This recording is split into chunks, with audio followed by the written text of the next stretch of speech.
Hello प्यारे students. The जय गुरुदेव polity academy में आपका स्वागत है। My self doctor Hanuman, assistant professor.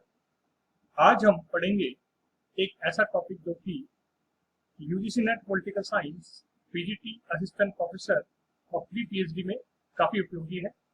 राजनीति विज्ञान के अधिकतर विद्यार्थी इस टॉपिक को कम पढ़ पाते हैं, लेकिन ये टॉपिक बहुत ही महत्वपूर्ण है।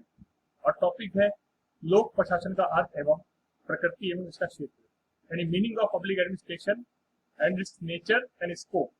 इस वीडियो में हम पढ़ेंगे लोक प्रशासन का अर्थ, उसकी प्रकृति और उसका क्षेत्र। अगर आपको वीडियो अच्छा लगा तो इस वीडियो को जरूर लाइक करना, शेयर करना और चैनल सब्सक्राइब करना, जिससे कि मेरा मोटिवेशन बढ़ेगा और जो मेरा उद्देश्य है सामाजिक सेवा का, फ्री ऑनलाइन एजुकेशन प्रदान करने का, वो पूर्ण हो पाएगा, कंप्लीट हो पाएगा। तो हम वीडियो को स्टार्ट करते हैं। तो हम पढ़ते हैं पब्लिक एडमिनिस्ट्रेशन का अर्थ, यानी कि लोक प्रशासन का अर्थ क्या होता है। देखिए स्टूडेंट, लोक प्रशासन का जो अर्थ है उसकी अगर बात की जाए, यदि पब्लिक एड के अर्थ की अगर बात की जाए तो प्रशासन, यह एक शब्द होता है प्रशासन, एडमिनिस्ट्रेशन। प्रशासन का मतलब होता है प्रबंध करना, प्रबंधन या टू मैनेज। टू मैनेज मतलब क्या है इसका? इसका सीधा सा मतलब यह है कि किसी भी चीज को, किसी भी कार्य को मैनेज करना। जैसे आपके घर में कोई शादी है, पार्टी है, बर्थडे पार्टी है, तो उसको कैसे मैनेज करेंगे आप? तो ये होता है उसको प्रबंधन करना, मैनेज करना। तो मैनेज करना जो इसका मतलब कि हम ये कह सकते हैं, इसका अर्थ है, प्रशासन का अर्थ है। तो इसी संदर्भ में अगर हम देखें, इसी कॉन्टेक्स्ट में अगर हम देखें, तो जब इसके साथ लग जाता है लोग, तो वो प्रशासन जो कि सरकारी तंत्र, गवर्नमेंट सेक्टर के बारे में अध्ययन करता है मूल रूप से, जिसमें कि पब्लिक सेक्टर का अध्ययन किया जाता है, उसे हम बोलते हैं लोक प्रशासन। क्या बोलते हैं इसे हम बोलते हैं लोक प्रशासन। ठीक है। वुडरो विल्सन, भूतपूर्व अमेरिकी राष्ट्रपति वुडरो विल्सन को लोक प्रशासन का क्या कहा जाता है? पिता। वुडरो विल्सन को लोक प्रशासन का जनक या फादर कहा जाता है। तो इन्होंने सबसे पहले राजनीति विज्ञान और लोक प्रशासन को अलग अलग किया था। ठीक है। इसी कॉन्टेक्स्ट में अगर हम देखें कि लोक प्रशासन की मुख्य मुख्य परिभाषाएं कौन सी है, जो कि एग्जाम में पूछ ली जाती है। लोक प्रशासन की प्रमुख परिभाषाएं, डेफिनेशन कौन कौन सी है जो आपके एग्जाम में पूछ ली जाती है, तो हम डिस्कस करते हैं इसके बारे में। तो देखिए, सबसे पहले जो परिभाषाएं हैं, जो डेफिनेशंस हैं, उनमें अगर हम देखें तो सबसे फर्स्ट जो परिभाषा है वो है वुडरो विल्सन की ही है। वुडरो विल्सन की, वुडरो विल्सन कहते हैं कि लोक प्रशासन क्या है। वो कहते हैं लोक प्रशासन जो है बेसिकली कानून को व्यापक और व्यवस्थित रूप से लागू करने की अभिव्यक्ति है। कानून को व्यवस्थित रूप से प्लस व्यापक रूप से लागू करना।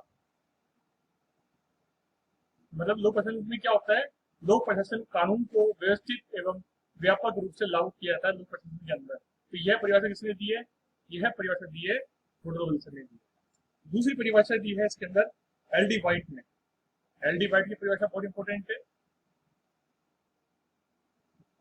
एल डी वाइट कहते हैं कि लोक प्रशासन में वे सभी कार्य सम्मिलित है जिनका उद्देश्य सार्वजनिक नीति का निर्माण, उसे लागू करना है। लोक प्रशासन में क्या होता है? सभी सार्वजनिक नीतियों को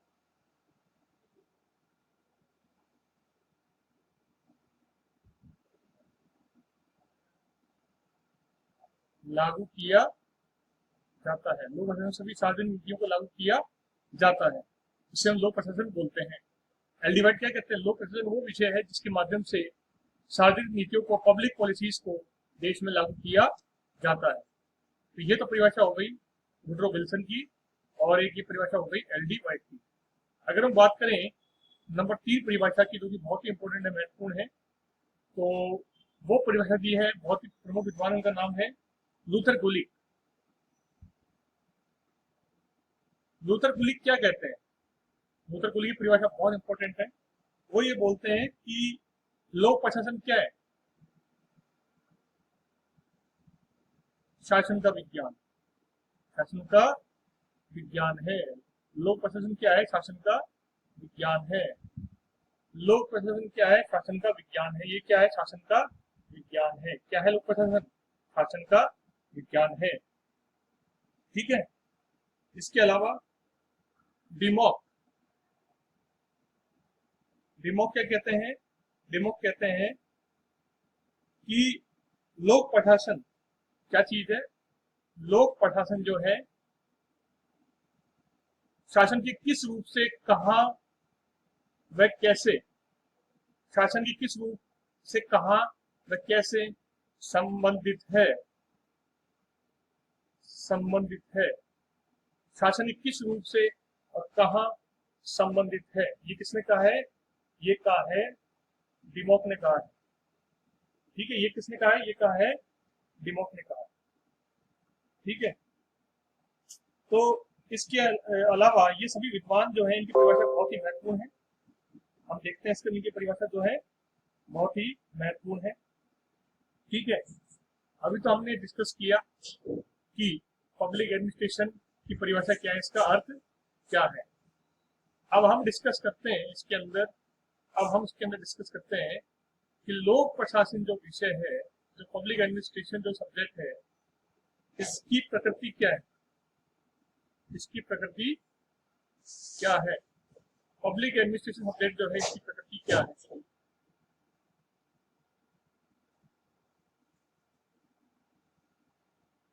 पब्लिक एडमिनिस्ट्रेशन सब्जेक्ट की जो है प्रकृति क्या है, इस विषय का नेचर क्या है, इस विषय की प्रकृति क्या है? तो इसकी प्रकृति दो दृष्टिकोण से संबंधित है। लोक प्रशासन का नेचर जो है, इसकी प्रकृति दो दृष्टिकोण से संबंधित है।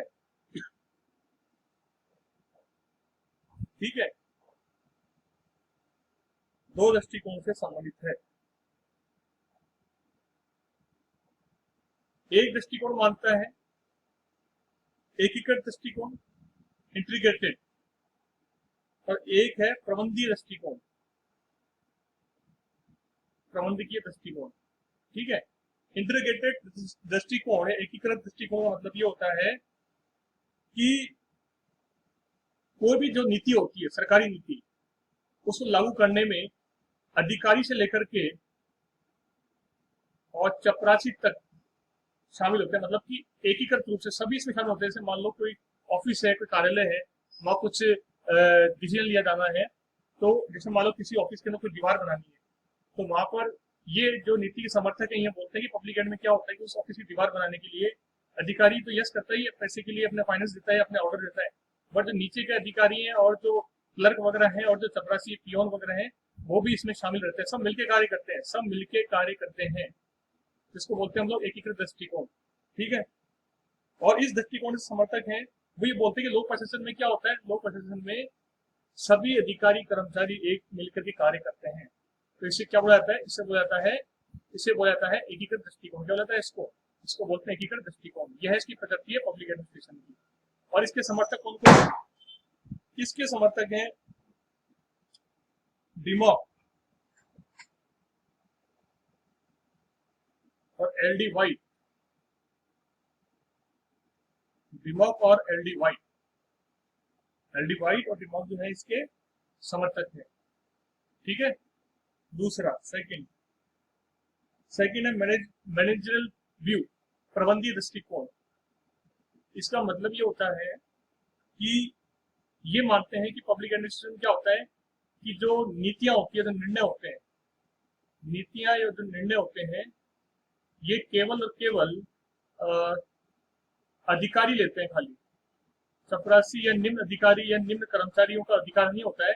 ये केवल उच्च अधिकारी ही ये फैसला लेते हैं नीति निर्माण करने में। ठीक है, उनका ही रोल रहता है खाली। अपर ऑफिसर, अपर क्लास के ऑफिसर होते हैं, वही वही इसके अंदर डिसीजन लेते हैं। इसको बोलते हैं कि प्रबंधकीय रूप से, यानी कि प्रबंधन ही, मैनेजमेंट ही इसमें मूल रूप से अपना योगदान देता है। ठीक है। तो इसको बोलते हैं हम लोग प्रबंधकीय दृष्टिकोण। और इसके समर्थक है साइमन,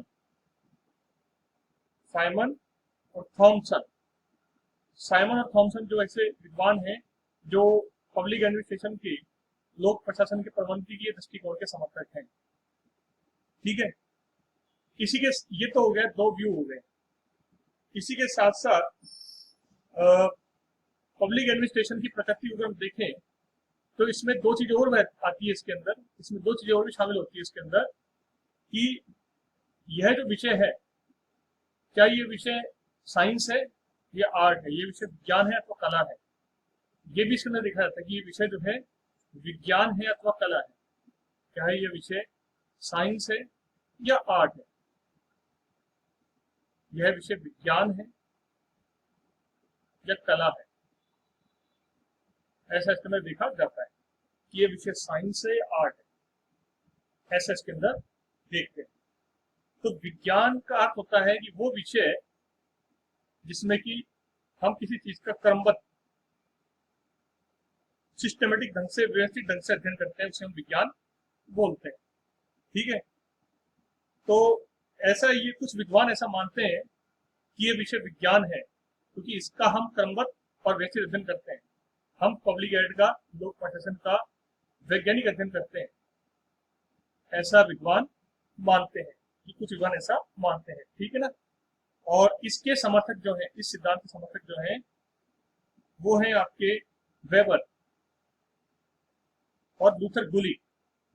ये दोनों विद्वान ऐसा मानते हैं कि पब्लिक एडमिनिस्ट्रेशन जो है, लोक प्रशासन क्या है, एक विज्ञान विषय है। विज्ञान ये मूल रूप से व्यवस्थित अध्ययन करता है, इसलिए क्या विषय है, यह विज्ञान विषय है। जबकि दूसरी ओर यदि हम बात करें तो कुछ विद्वान ऐसा मानते हैं, कुछ विद्वान ऐसा मानते हैं कि यह जो विषय है, यह विषय जो है कला है, कला, आर्ट है।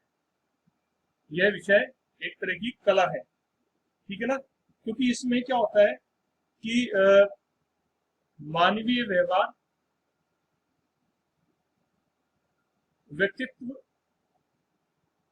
प्रेरणा जैसे चीजों का यूज किया जाता है, साइकोलॉजिकल चीजों का, जो कि कला का एक भाग है। मूल से देखा जाए तो व्यक्ति की रचनात्मक क्रियाएं इसमें शामिल है, इसलिए यह विषय कला है, ना कि विज्ञान है। और इसको मानने वाले, इस दृष्टिकोण को मानने वाले जो विद्वान है, बहुत सारे हैं पब्लिक एडमिनिस्ट्रेशन के अंदर। ठीक है, तो पब्लिक एडमिनिस्ट्रेशन जो है कला, ऐसा इनका मानना है। ठीक है, अगर हम बात करें पब्लिक एडमिनिस्ट्रेशन की, हमने बात कर ली, अर्थ की बात कर ली, हमने पब्लिक एडमिनिस्ट्रेशन के प्रकृति की बात कर ली। अब हम बात करते हैं स्कोप की, कि पब्लिक एडमिनिस्ट्रेशन का जो स्कोप है, जो क्षेत्र है, वो क्या है। What is the scope of public administration, लोक प्रशासन का क्षेत्र क्या है। तो इसके बारे में, क्षेत्र मतलब होता है कि किस चीज का अध्ययन करते हैं, यानी कि एरिया ऑफ स्टडी। स्कोप का मतलब क्या होता है, क्षेत्र का मतलब क्या होता है कि हम किस एरिया की स्टडी करते हैं पब्लिक एडमिनिस्ट्रेशन के अंदर। सही बात समझ में। तो पब्लिक एड में किस चीज का अध्ययन करते हैं वो देख लेते हैं। पब्लिक एड में हम अध्ययन करते हैं एक क्षेत्र का, यानी कि हम कई चीज का अध्ययन करते हैं। तो इस बारे में एक बहुत ही महत्वपूर्ण सिद्धांत है जो कि लूथर गुलिक ने दिया है, लूथर गुलिक ने दिया है। उनके सिद्धांत का नाम बहुत फेमस है, पॉज कॉर्ब, ये उनका फॉर्मूला है। ठीक है ना, पॉज कॉर्ब। ठीक है, तो इसमें वो बोलते हैं कि पी का मतलब होता है, पी का मतलब होता है प्लानिंग, यानी योजना। पी का मतलब होता है प्लानिंग, और इसमें ओ का मतलब होता है ऑर्गेनाइजिंग, ऑर्गेनाइजिंग यानी कि संगठन, मूल से देखा जाए संगठन। एस का मतलब होता है स्टाफिंग, स्टाफ, कर्मचारीगण। ठीक है, और डी का मतलब डायरेक्टिंग, यानी कि निर्देश देना।